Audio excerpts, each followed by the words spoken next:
La coexistence de multiples risques psychosociaux au sein d'une entreprise peut avoir des répercussions significatives sur la santé mentale des travailleurs, engendrant des conséquences importantes. L'employeur risque de faire face à un roulement de personnel accru, des absences maladies fréquentes, des conflits, des lésions professionnelles, voire des cas de suicide. Parallèlement, le travailleur peut éprouver divers problèmes de santé mentale tels que l'anxiété, la dépression et l'épuisement professionnel, ainsi que des problèmes de santé physique tels que les maladies cardiovasculaires et les troubles musculo-squelettiques. La participation de tous à la démarche de prévention est essentielle dans la prise en charge de tous les types de risques au travail, dont ceux liés à la santé psychologique. La démarche de prévention est réalisée par l'employeur en collaboration avec les membres de son personnel. Cette démarche repose sur les étapes suivantes. Identifier, repérer les situations à risque dans le milieu de travail, corriger, prendre les mesures de prévention nécessaires pour diminuer ou corriger les risques, contrôler, mettre en place des mesures de contrôle pour empêcher que les risques reviennent et vérifier que les mesures de prévention sont appliquées et continuent d'être efficaces. L'employeur est tenu de mettre en place une politique visant à prévenir le harcèlement psychologique ou sexuel et à traiter les plaintes associées. Cette politique doit être communiquée au personnel de manière claire et doit être facilement accessible. Le harcèlement psychologique ou sexuel se caractérise par des comportements qui créent un environnement de travail nocif pour la personne concernée. Les impacts peuvent être graves, touchant non seulement la victime directe, mais également ses proches et les témoins de la situation. Ces conséquences perdurent souvent longtemps, ne prenant fin qu'avec le rétablissement d'un climat de travail sain au sein de l'entreprise.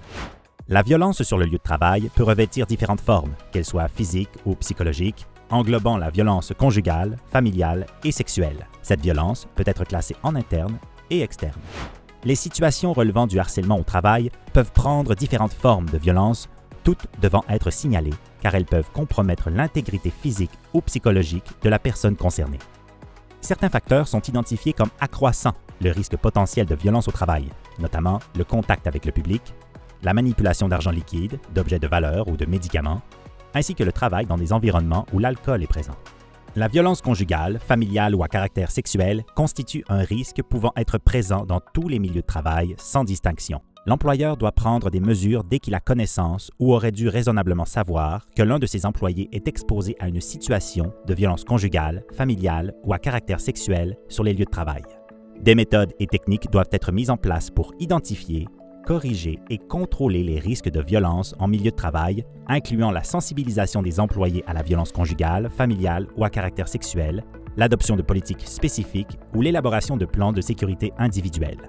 Les travailleurs doivent également jouer un rôle actif, notamment en informant l'employeur s'il est témoin d'une situation de violence, de participer à l'identification et à l'élimination des risques au travail, tant pour soi-même que pour les autres personnes présentes et en prenant connaissance du programme de prévention.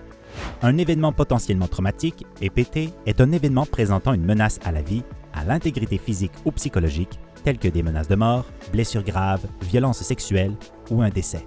Les travailleurs peuvent être exposés à de tels événements dans leur milieu professionnel de différentes manières, que ce soit en tant que victime, témoin, en apprenant qu'un proche a été affecté ou en étant exposé de manière répétée à des détails traumatisants. Les EPT peuvent entraîner divers problèmes de santé mentale tels que l'anxiété et la dépression, souvent associés aux troubles de stress aigu ou aux troubles de stress post-traumatique.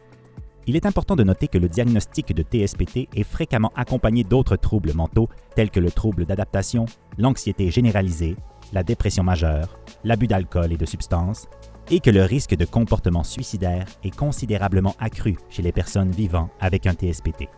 Selon le site de la CNESST, certains facteurs de risque psychosociaux, séparément ou en combinaison, peuvent influencer la santé physique et psychologique des travailleurs.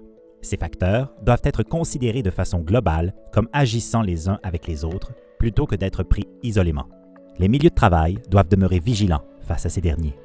En terminant, la prévention des risques psychosociaux est un processus continu qui nécessite l'engagement de la direction, la participation des employés et une culture organisationnelle axée sur le bien-être. Jumelé à une bonne identification des risques, ainsi que la sensibilisation et formation, ceci permettra de déployer les efforts aux bons endroits et d'obtenir des résultats concluants. Ça fait beaucoup de choses à retenir. Heureusement qu'on a le site de l'ARQ pour en savoir plus. Consultez notre section campagne de prévention afin d'y trouver de la documentation et faites comme moi, enregistrez cette adresse dans vos favoris et tenez-vous à jour.